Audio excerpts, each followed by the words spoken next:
My name is Tara Simpson. I'm 66 years old, retired, and living alone in Riverside. My husband passed away young and I raised our daughter, Sylvia, on my own. Back then, I worked shifts at the local textile mill, round the clock, back-breaking labor that left my body worn out and aching in ways that never fully healed. Even after I retired, I didn't sit still. I scrubbed floors, took on odd jobs, did whatever it took to get by. Penny by penny, year by year, I clawed my way to a savings of $152,000. That money is my safety net. My secret weapon. It's the one thing standing between me and the unpredictable messiness of old age. My most loyal companion for the years ahead. I have only one daughter. She has her own life now, her own little family. And I have no intention of being a burden to her. None. So to me, that money isn't just a number in a bank account. It's my partner. My steady, silent other half. 3 years ago, my daughter Sylvia married Todd Miller. The newlyweds settled down not far from me in a place called Riverside Commons. The house was bought on a mortgage, and from what I could tell, the monthly payments were no small burden. Todd was charming. Always had a warm smile, always said the right things. Every time he came over, he'd bring gifts, sometimes more thoughtful than Sylvia ever managed. He treated me with a kind of sweetness that at times felt almost too good to be true. On weekends, he'd drop by to clean my windows or mop the floor. If a light bulb burned out or the faucet started leaking, one quick call and he'd show up in minutes, still smiling like he genuinely wanted to help. Watching the two of them laugh and live like a happy couple warmed me all over, like a sunbeam cutting through a cold winter morning. Sure, sometimes his eagerness felt a little extra. But I told myself, it's rare these days to see young people respecting their elders. That's a good thing. Sylvia had married well, and as her mother, I was truly happy for her. When they were short on cash, I'd quietly slip them a little money. Not much, just enough to help out. But when it came to the bigger bucks, I never let my guard down. Not once. All I wanted was a quiet, secure retirement. A peaceful old age. My daughter happy, my savings intact, no need to rely on anyone and no risk of becoming anyone's problem. That was the plan. But over the past few months, something started to feel off. Todd was stopping by more often than usual. Still smiling, still helpful, but his warmth had changed. There was something new beneath it. He wasn't just popping in for chit-chat anymore. He'd drop little comments here and there, trying to sound casual. Tara, is your pension enough to cover everything? You used to work at that big old textile factory, right? Must have been able to save up a bit. Heard you're doing some investing too? He always made it sound like idle curiosity, but his eyes were scanning me, like he was running the numbers in his head, estimating my worth. At first I brushed it off. Figured he was just being thoughtful. But when it kept happening again and again, I started to hear the questions beneath the questions, and they made my stomach tighten. Then came the sighs. The casual complaints. He'd tell me how he and his brother Kevin were planning to start some direct-to-consumer organic farm business. Said it was a golden opportunity, just needed a little seed money to get going. Other times he'd moan about how small the house was. Said they were thinking about having kids and they really needed a bigger place. But the down payment? It was like a mountain crushing him. Let's call it what it is, he wanted me to pay. That's when I got cautious. It wasn't that I was stingy. I just couldn't stand the sneaky way he was going about it. If he wanted to start a business, I could respect that. But even real brothers settle things with clear terms. So what makes him think I'd just fork over my life savings like it's no big deal? I've worked too damn hard for that money. So I smiled, played along, and deflected with vague answers. Oh, my little pension covers groceries and bills just fine. No leftover cash for investing or anything fancy like that. I think it's great you're thinking about building something, but business takes patience. You've got to take it step by step. Can't just dive in head first. I've never once mentioned exactly how much I've saved. Always kept it fuzzy. Because here's the truth. You can't read hearts just by looking at faces. Even if he's my son-in-law, I've learned to keep my cards close. Not because I'm petty, but because in this world money turns people ugly faster than you'd believe. I have to protect what's mine. My quiet, loyal companion. Sylvia brought it up a couple of times, said Todd was feeling the pressure lately. Said he wanted to prove himself, build something on his own. Mom, that project Todd's been talking about with his brother. It actually sounds kind of promising. Do you think maybe you could help a little? Her voice was soft, her eyes wouldn't meet mine. The second she said it, I knew. Todd had been working on her, feeding her the pitch. My daughter, bless her, she's kind to a fault. She loves with her whole heart and she trusts Todd like he hung the moon. I sighed, took her hand and said gently, Sylvia, starting a business isn't a game. It's not that I don't want to support you both, but this money, this is my retirement. If it all goes south, what do I do? Have Todd get a steady job first. Let him save up. When he's built up some capital of his own, then we'll talk. If I can help, I will. She didn't argue, but I could see the flicker of disappointment in her eyes. And just like that, the whole thing planted itself like a tiny thorn under my skin. Not sharp enough to scream, but just enough to sting over and over again. That weekend, Sylvia said they were coming over for dinner. I set the table with all their favorite dishes. Took my time with every detail. The roast was perfect, the salad crisp, and the wine breathing on the counter. I wanted it to feel like home. At dinner, Todd was more attentive than usual. Overly so. He kept refilling my glass, checking in on how I was feeling, even swapped out my old wine glass for a brand new one he brought with him. Tara, he said, flashing that practiced smile under the warm dining room lights. I know you love your red wine, so I picked up a new glass set for you. Last time I was here, I noticed yours were looking a little worn. He kept raising his glass to toast me, clinking it against mine with exaggerated cheer and knocking back drink after drink. His cheeks flushed fast, his words got just a touch slurred, but I knew better. Todd could hold his liquor. This was theater. By the time the wine was halfway down the bottle and the plates had been picked clean, he set his glass down and leaned in, eyes glassy with something that wasn't quite alcohol. Tara, he drawled, voice a little too smooth, a little too slow. There's something I've been meaning to tell you. I sat back in my chair watching him carefully. I knew that tone. Something was coming. Go ahead, I said, calm and steady. Sylvia keeps telling me you've only got a little bit of money saved for retirement. But I don't buy it. His body leaned toward me, his voice dropped low, but his words carried an unsettling certainty. You've worked your whole life. No way you only have that little. Come on, can't you just be straight with me? How much do you really have saved? He paused, then rushed to wave his hands like he'd stepped on a landmine. No, don't get me wrong. I'm not trying to pry really. I worry about you. There are so many scams out there, and what if you're keeping your money somewhere unsafe? Or someone tricks you into handing it over? If you told me the exact number, maybe I could help you manage it better, you know? His voice was full of concern. But behind his eyes I caught something sharper. Something calculating. He was fishing and not even hiding the bait. Sylvia reached out and tugged gently on his arm. Todd, you've had too much to drink. Let's not. But Todd shook her off, his voice rising just enough to make the room feel tighter. I'm fine. I'm just worried about Tara, that's all. Drunk talk? Please. This was rehearsed. He'd waited for the wine to loosen the mood, then went in for the ask. All right, Todd. You want to play? This old lady's got a few cards of her own. I let out a long, weary sigh, lacing my voice with just the right amount of hesitation, with a hint of wounded softness. I looked at him with a forced smile. Todd, you're my son-in-law. That makes you practically my own son. Since you asked. I won't lie. I paused for effect, dropped my voice to a near whisper and added a slight tremble to the words. I've scraped and saved all my life. And all I've got to show for it is about $20,000. I raised 2 fingers in the air, slow and deliberate, and let it drift down like a falling leaf. My gaze fell to the table, my tone turning quiet and dim. That's it. I don't touch that money unless I have to. We older folks, we don't think about growing, just surviving. Just peace of mind. As I spoke, I kept one eye on him, studying every twitch, every flicker.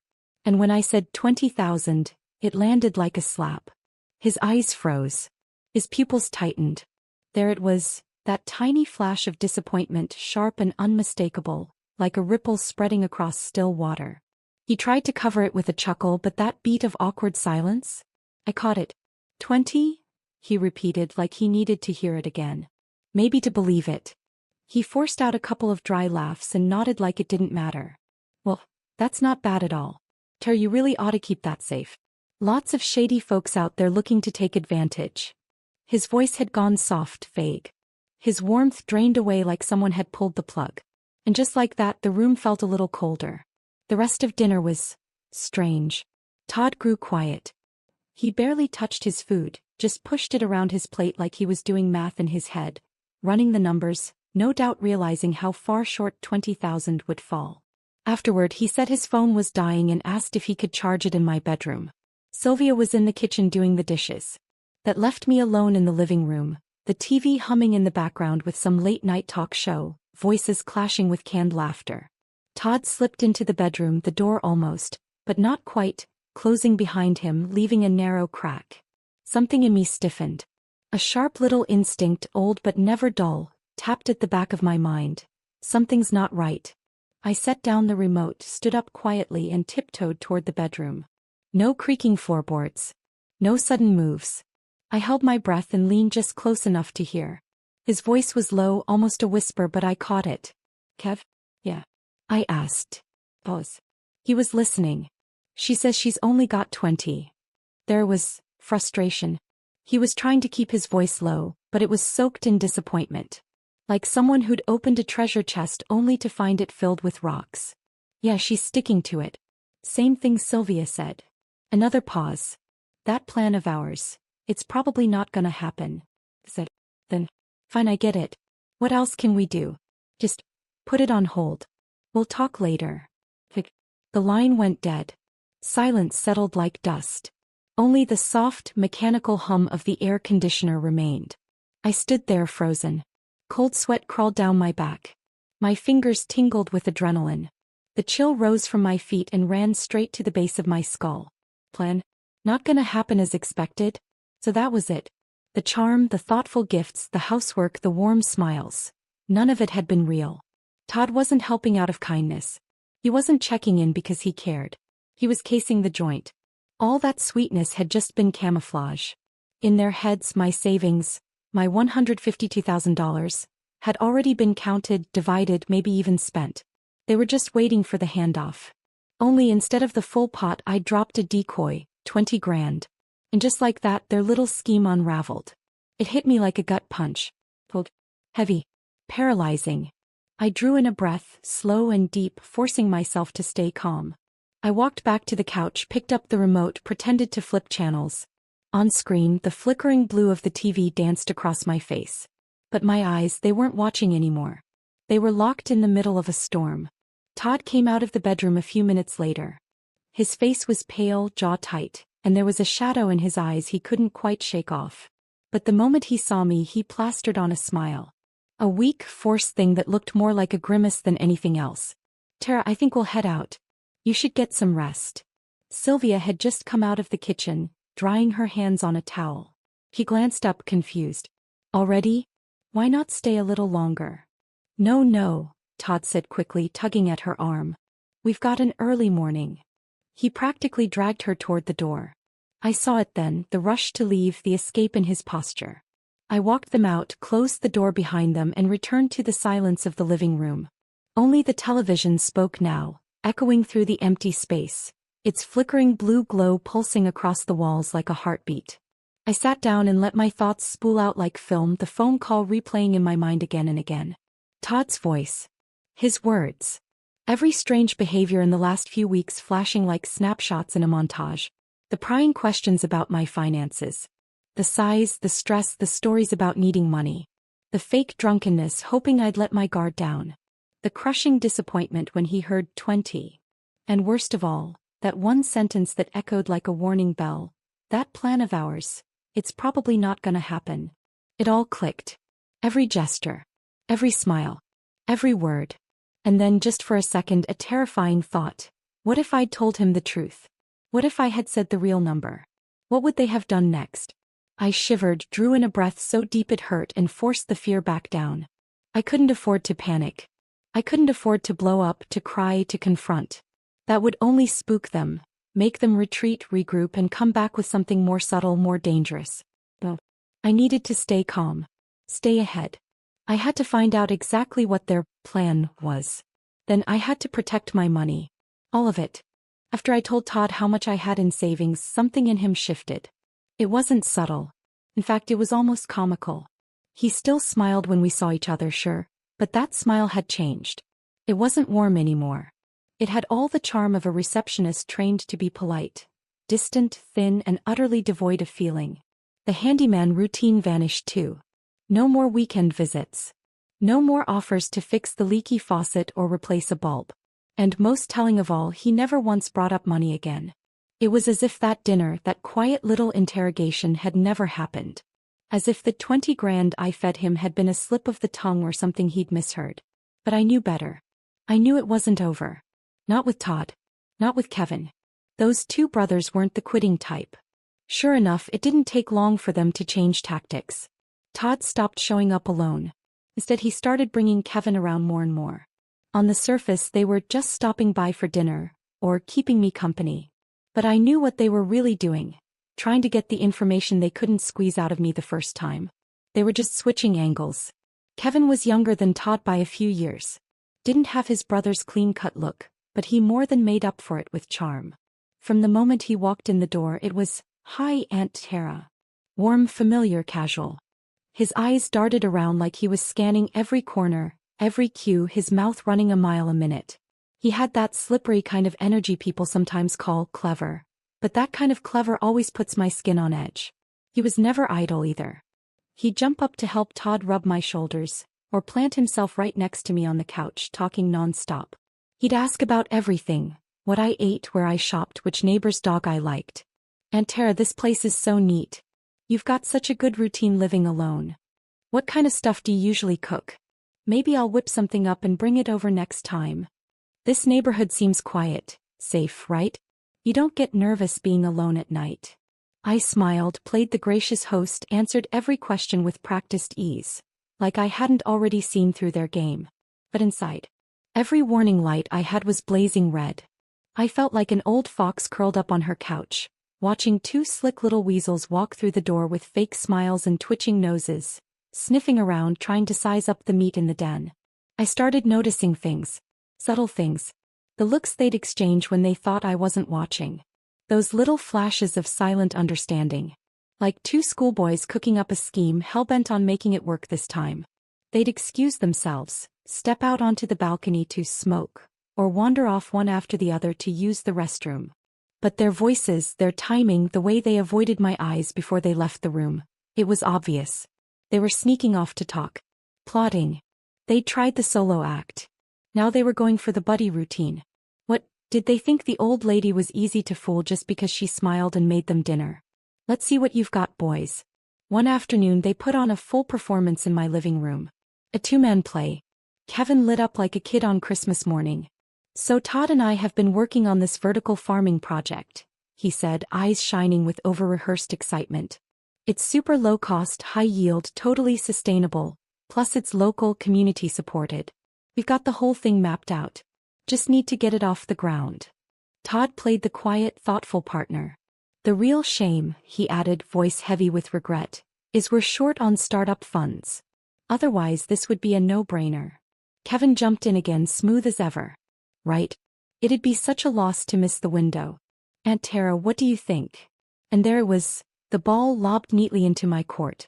Kevin's eyes sparkled, hungry, like he was waiting for the jackpot numbers to drop. I took a long, slow sip of tea. Let the silence stretch just enough. Set the cup down with a soft thunk on the table. "Well," I said, voice calm, face unreadable, "it does sound promising." They both leaned in. "But you know what they say," I added, keeping my tone flat. "The sweeter the pitch, the more careful you have to be. There's no such thing as a free lunch. Every investment comes with risk. And chasing fast money usually ends up with empty hands." The moment I finished, the light in Kevin's eyes flickered. Todd's mouth twitched, barely, but I saw it. That tiny little crack in the mask. "Thought you could charm it out of me? Try again. That money? Not yours. Not ever."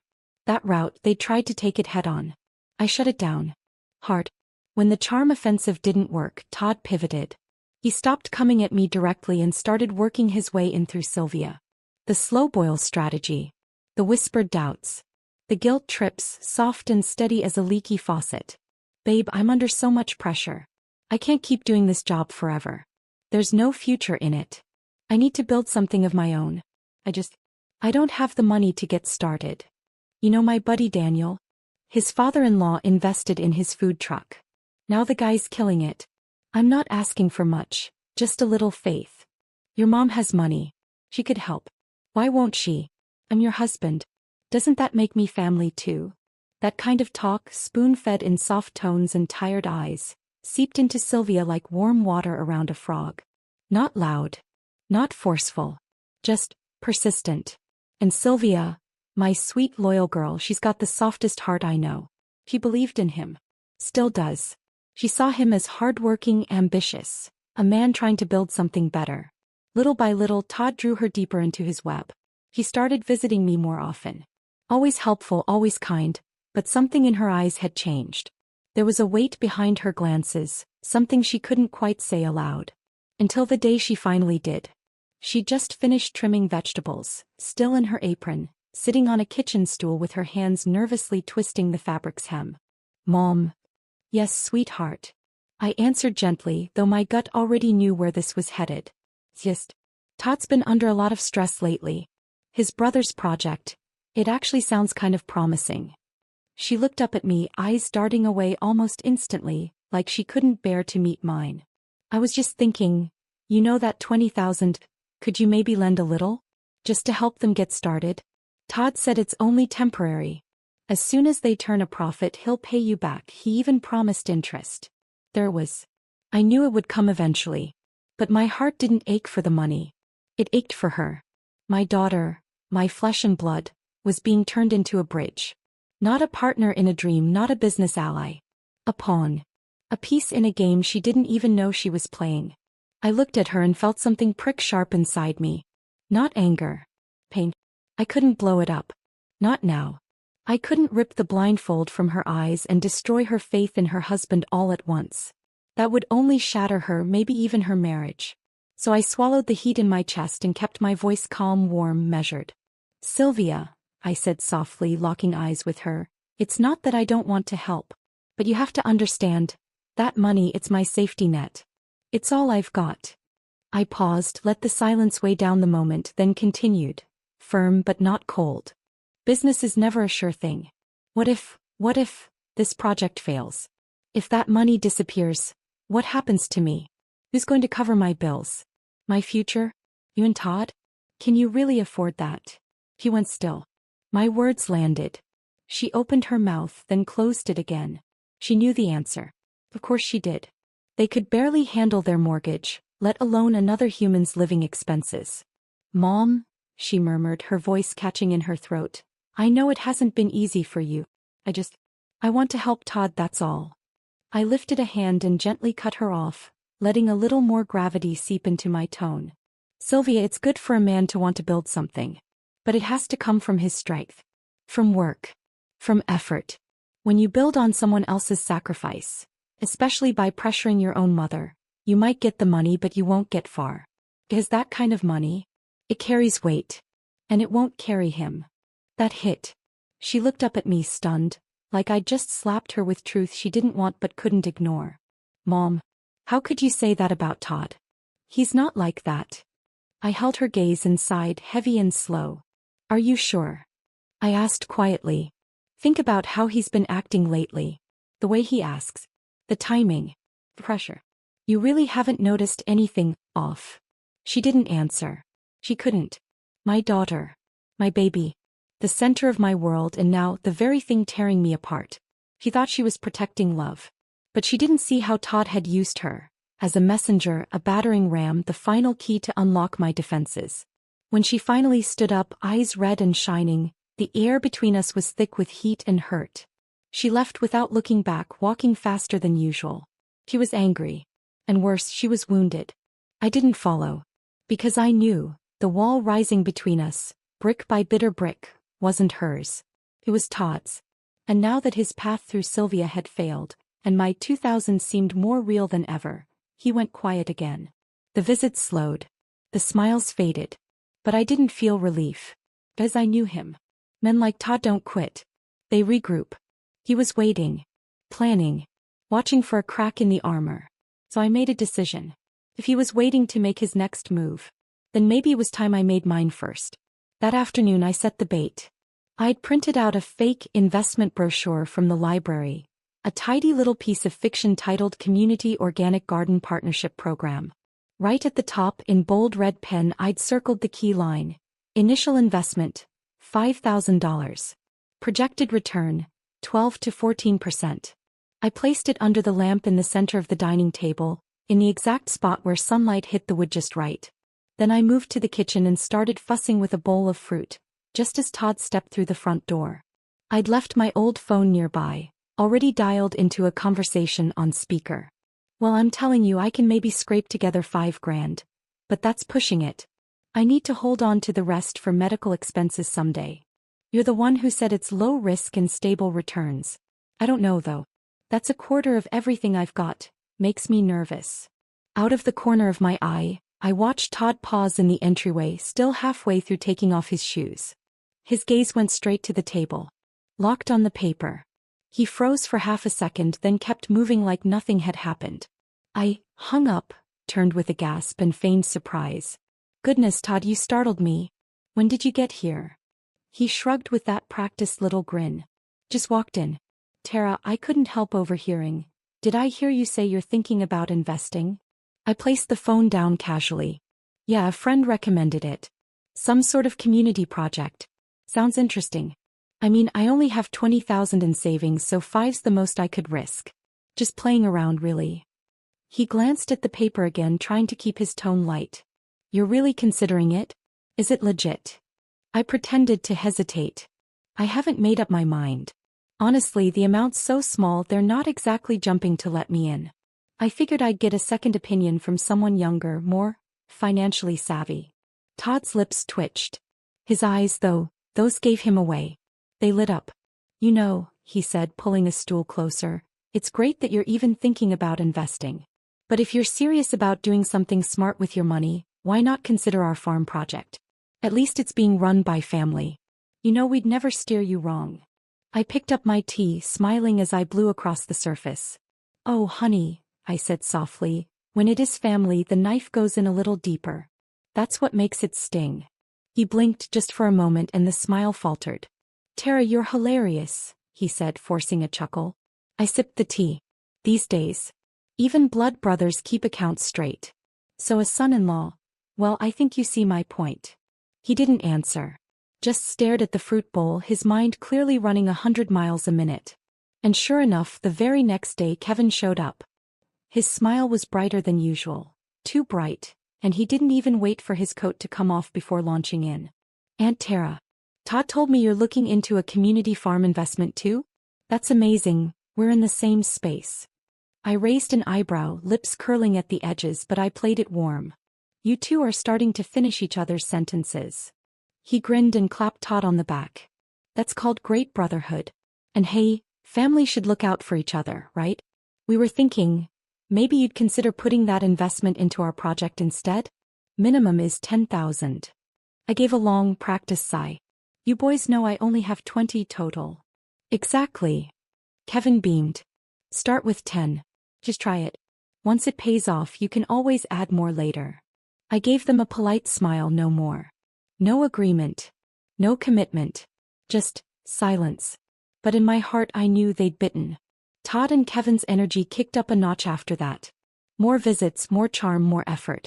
I could almost see the dollar signs spinning in their heads. But that wasn't what troubled me most. It was Sylvia. She started dropping by more frequently too. Said she just wanted to check in, but something about her felt off. She wasn't relaxed like she used to be. Her smiles were thinner, her movements a little too careful. Like someone trying to act normal while hiding a splinter.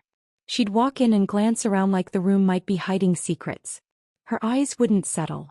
Her mouth would twitch like she had something to say but kept swallowing it. I didn't call her on it. Not yet. I just poured her a cup of her favorite jasmine tea, sweetened with a touch of honey, and smiled like I didn't notice a thing. But inside, I was watching, waiting, listening. She sat at the kitchen bar that day, quietly stirring her tea with the little string from the bag, eyes down, lips sealed. I sat across from her, flipping through a stack of grocery circulars like it was any other afternoon. But the air between us, heavy. Like something was crouched on the countertop, waiting. I didn't rush her. Just let the silence stretch. Let her sit in it until she was the one who needed to break it. It took a few minutes, but finally she lifted her head and spoke, careful, tentative. Mom, are you thinking about investing in that project your friend told you about? I didn't even look up. Didn't say I was. Just reading through the materials, seeing what it's about. Supposedly stable returns, but I haven't decided yet. Still thinking. She nodded, took a small sip of tea, then after a beat asked, Are you planning to use all 20,000 for it? Now I looked at her. Dead on. My stare caught her off guard. She flinched like a kid caught sneaking cookies. Her eyes darted away, her voice dropped even lower. I didn't mean anything by it. Todd just mentioned it, said maybe you were leaning toward investing and we worry. We don't want you to get scammed. That tone. I knew it. Not hers. That was Todd's script, word for word. I sighed, soft, slow, and let my voice go gentle but not without weight. Sylvia, I appreciate you worrying about me. Really I do. But what I don't understand is, why is your husband so eager to know how much money I have? She opened her mouth, then closed it again. No answer. I leaned in just a little. Last time he came over, I casually mentioned looking at some investment materials. Next day, his brother's at my door with a whole sales pitch, asking me to fund their project. You don't find that timing a little too convenient? Still nothing. But her silence said more than she realized. I saw it in her face, the hesitation, the tension, the tug-of-war happening behind her eyes. So I softened again. I couldn't press too hard, not yet. She was already fraying at the edges. You're my daughter, I said quietly. I raised you on my own. I know your heart better than anyone. You're not trying to hurt me. You're just being pulled. He's said enough things often enough that now you're unsure. Her eyes welled up and she bit her lip. Mom, he's really under so much pressure. I know you don't trust him, but he's not a bad person. I didn't argue. Just set my teacup down gently. I never said he was a bad person, I said calmly. But I am wondering if he sees me as family. She froze. Kept going. Soft voice, steady hands, not 1 inch of anger, but every word hitting exactly where it needed to land. If he saw me as a mother, he wouldn't be eyeing my retirement money like it's a lottery ticket. And if he really loved you, he wouldn't be using you to get to me. The room went still. That last line hit like a hammer in a velvet glove. Sylvia lowered her head. No more protest. No more defense. He understood. She just didn't want to admit it yet. But I'd planted the seed. And that seed? It would grow. She left a little while later, eyes red, no goodbye, just walked out the door and didn't look back. I stood there in the kitchen, alone, her face still flickering in front of me like a candle about to go out. It hurt. Of course it did. But I knew better than to let that hurt cloud me now. This wasn't the time to be soft. As I rinsed out the cups, dried them, and placed them carefully back in the cabinet, a thought took hold, sharp and sudden. I need proof. Real solid proof. Not for her. Not even for me. For what comes next. When you get to the point where you're locking your own doors against people who share your dinner table, the warmth's long gone. But cold doesn't mean careless. I pulled out my old phone from the drawer. Scuffed screen. Cracked corner. But when I tapped the voice memos app, it still worked. Grainy, yes. But it would pick up a conversation behind a closed door. And sometimes that's all you need. It was time to stop defending and start recording. For the next few days, I lived as if nothing had happened. Cooked, cleaned, took my walks, fed the birds like I always did. But I was watching. And sure enough, Todd and Kevin started coming around more often again. But this time their tempo had changed. They stopped pushing. Stopped pitching. Instead they played the long game. Kevin showed up one afternoon with a brown paper bag full of cookies. Hand-baked, he said, from some friend's boutique bakery. If our farm thing really takes off, maybe we can bring you in as a partner, he winked. I smiled. You boys really don't need to keep thinking about me. I don't exactly have the means to bankroll anyone. Kevin grinned back. Still, Aunt Tara, you deserve to feel included. You've got taste. And every venture needs someone with a little class. Included. Plus. No, sweetheart, you mean liable. You mean on the hook. I let the comment pass. Then when the two of them went into the kitchen to help me move some boxes, I slipped my old phone under the flowerpot base near the dining table. Perfect angle, good range. They didn't notice. And when they came back to sit down, they got comfortable fast. That's when the masks dropped. $2,000? You believe that? Kevin scoffed, voice low. She's sharp. No way she told the truth. Stick to the plan, Todd muttered. Have Sylvia go back again, just act more desperate. Really sell the stress. She'll cave. Soon as the cash hits, I'll move it into my name. We have to move before she backpedals. The old lady panics easy. Any hesitation and she's out. Then came the line that made my blood run cold. Honestly, if one day she just didn't wake up, wouldn't that be easier? The money goes to Sylvia anyway. Laughter. Quiet, nervous. You ever notice? The older they are, the more afraid they are of confrontation, of being alone. Makes them easy. Every single word caught on tape. That busted up phone, God bless it, recorded it all. The next morning I clipped the worst of the audio and sent it to an old friend, retired now, but she used to work as a legal clerk over in the county office. She messaged back a few minutes later with just one line. Be careful. Desperate men do reckless things. That night I pulled out my old bank statements, my will, and a handful of notarized documents, packed them into a folder and locked it in the wooden chest under my bed. I moved the key to a new hiding place. A better one. I wasn't worried they'd try to steal anything. They weren't that bold. I was worried they'd trick me. A signature. A form I didn't fully read. A temporary authorization that suddenly became something permanent. Because these days, people don't break into your home to rob you. They walk in through the front door, smile, and convince you to hand it over yourself. That old wooden chest? It's everything. The last firewall between me and ruin. I stood at the bedroom doorway that night staring at it, thinking, this is it.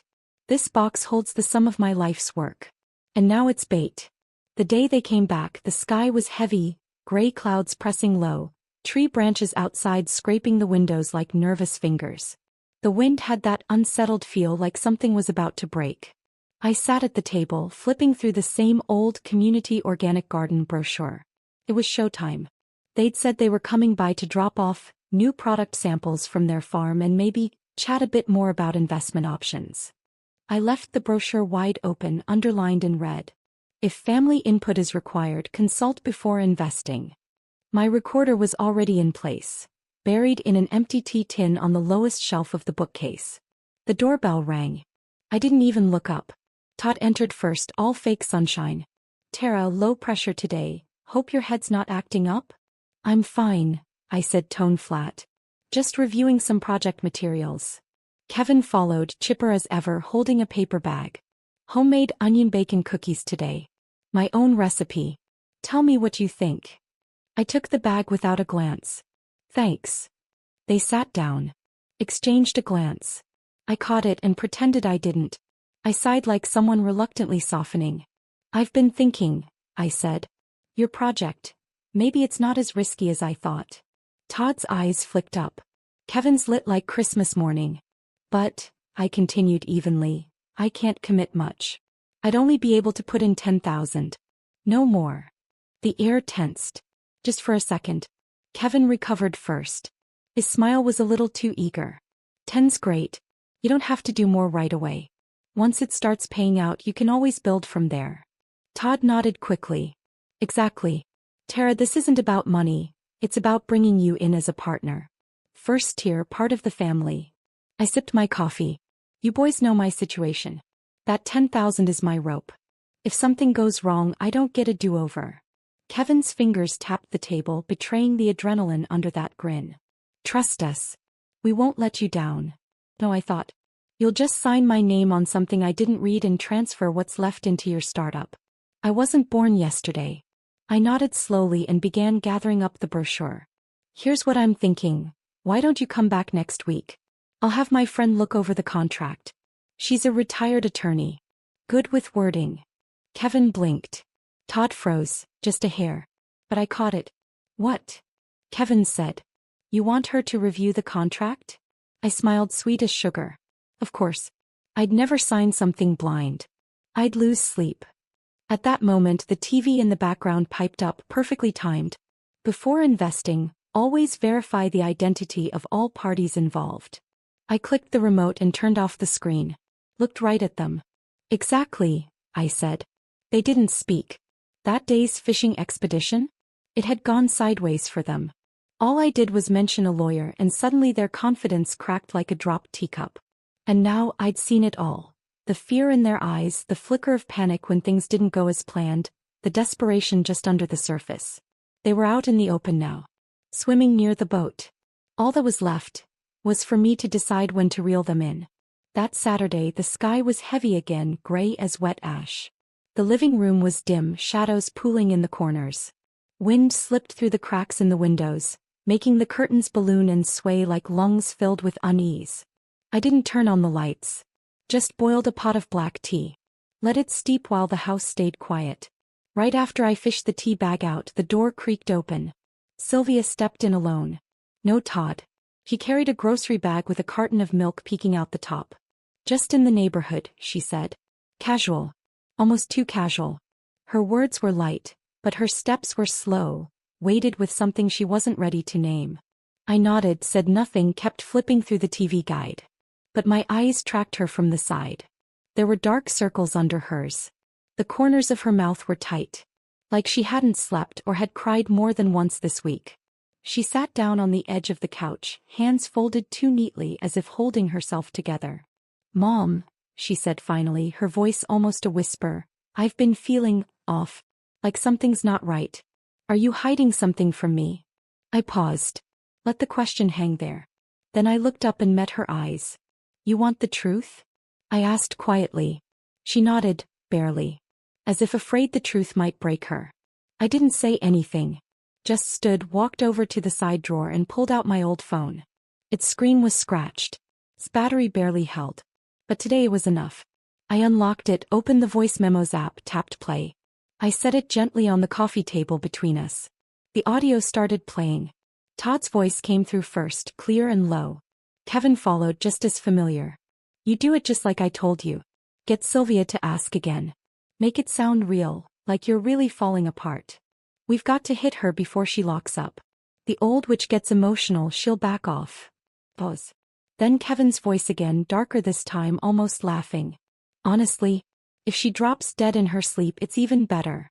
Sylvia inherits everything. Then the final nail. Come on, old people. They're scared of everything.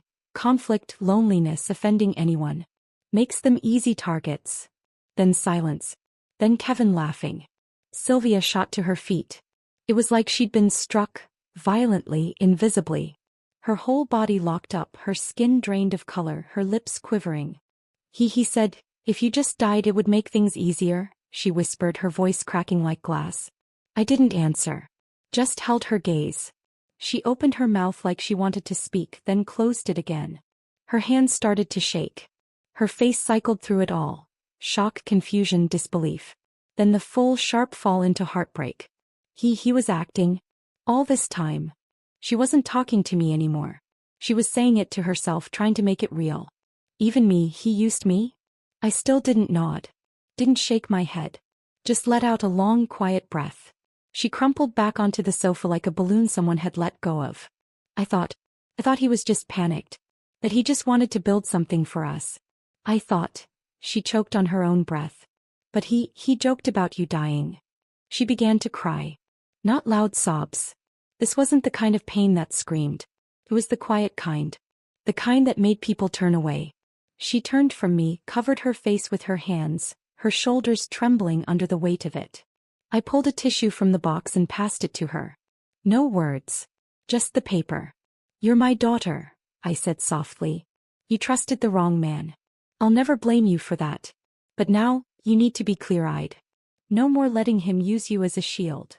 She nodded slowly, still hunched forward, her breath catching in little hiccups. But the tears started to slow. Her spine began to straighten.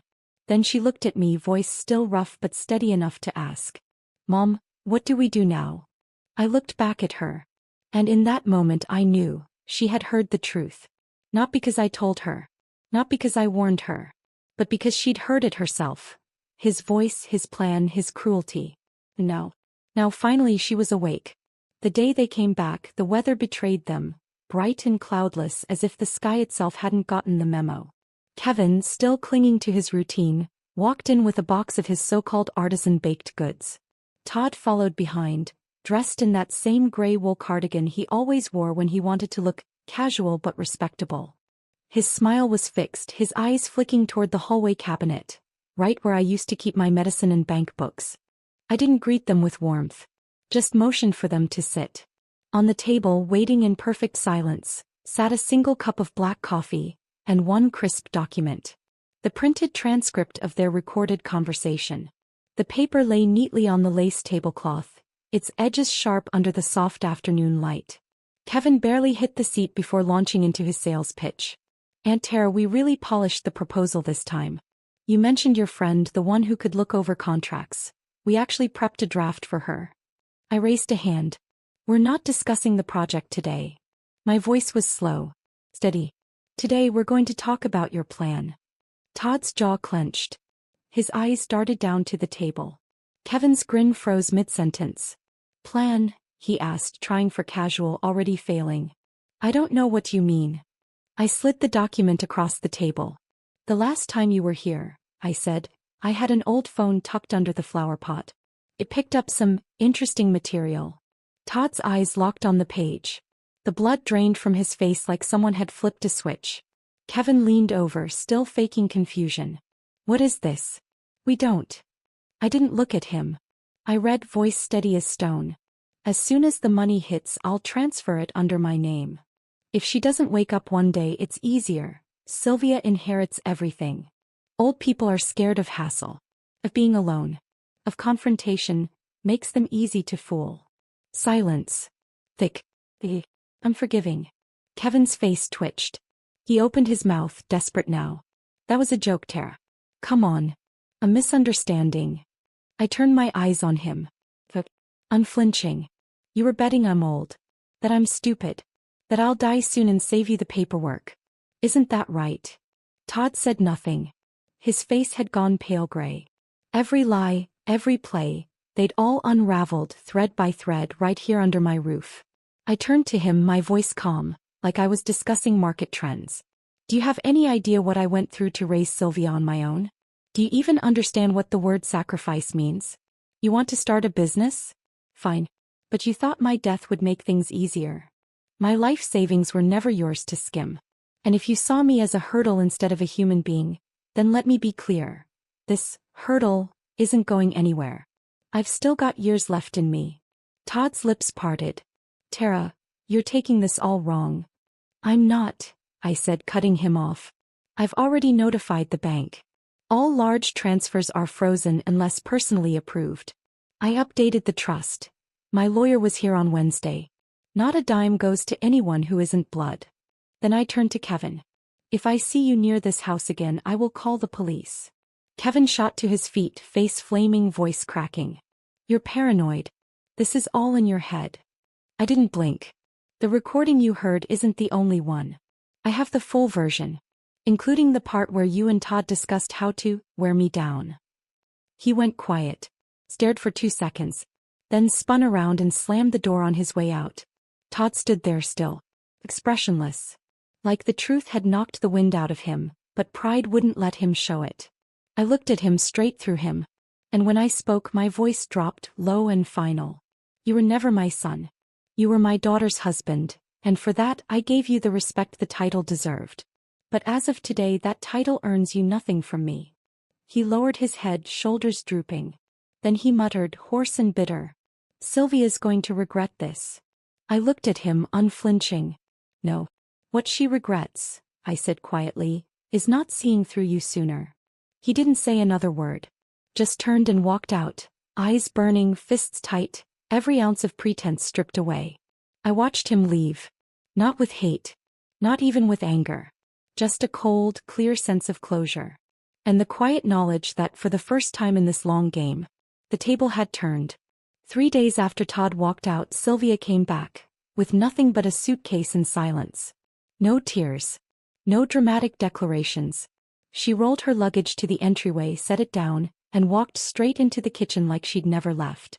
She pulled out a bunch of spinach and started sorting the leaves, hands moving with quiet purpose. I didn't ask what she'd decided. I knew she'd tell me when she was ready. That evening, over dinner, she finally spoke. "Mom," she said, her voice steady, "I sold the house. I moved out. I've got a short-term rental lined up, but before I go there, I want to stay with you for a while. Is that okay? I nodded. If you've made your choice, that's enough for me. She hesitated for a moment, then added, I ended things. He tried to talk me into staying, but I couldn't even look him in the eyes. I looked up at her. My voice was soft, but it didn't waver. You weren't holding on to him, Sylvia. You were holding on to who you thought he was. Her lips pressed together. She nodded faintly. I thought, if I stood by him, if I carried the weight with him, even if he didn't have much to give back, it would mean something. But I didn't even know the ugliest part of him was hiding right under the surface. I reached across the table and took her hand, gave it a gentle squeeze. What breaks us, I said quietly, isn't poverty or bad luck or even failure. It's giving someone your trust and watching them treat it like a weakness. Sylvia didn't say anything, just nodded again. But in her eyes I saw it, that quiet, painful clarity of someone who's finally awake. After dinner, I handed her a small document folder. Something I'd kept tucked away for years. Your father left these before he passed, I said. It's not money, just notes. Ideas. Plans. He made mistakes. He dreamed too big sometimes. But he never lied to me. Not once. She took the folder with a small tremble in her hand, her fingers curling around the paper like it was something fragile and sacred. You loved, I told her. That's not your crime. The only one at fault is the man who took that love and used it. That night we sat out on the balcony. We didn't say much. Just listened to the wind brushing through the trees in the courtyard below. Leaves rustling like whispers, like stories too old to tell out loud. She didn't cry. But I knew without a doubt, this time she was done. A few weeks later I signed up for a pottery class at the community center. I also picked up a volunteer form. Something about helping with the garden behind the building. You're not exactly young anymore, the administrator chuckled. I smiled right back. I spent my younger years saving money. Now I'm finally allowed to play in the dirt. Outside the sun was warm just the way I liked it. I walked home with a canvas tote on my shoulder, passing a group of kids kicking a ball across the sidewalk. I stopped for a moment just to watch. Couldn't help the smile that crept up on me. When I opened the door, Sylvia was in the living room organizing hangers. She glanced up, hair tucked behind one ear, and gave me a tired but genuine smile. Mom, what did you do today? I held up the tote. Made a mug. Or tried to. Turned into an ashtray somewhere along the way. We both laughed. Sometimes you think you're getting old. But really you're just finally starting to see people for who they are. Getting older doesn't mean retreating from life's battlefield. It means switching battlefields. And fighting for yourself. I didn't give my retirement money to anyone. But I gave myself something better. A sense of peace. I wasn't fooled. I wasn't broken. And most importantly, I was still holding the reins of my own life. That right there? That was the real inheritance.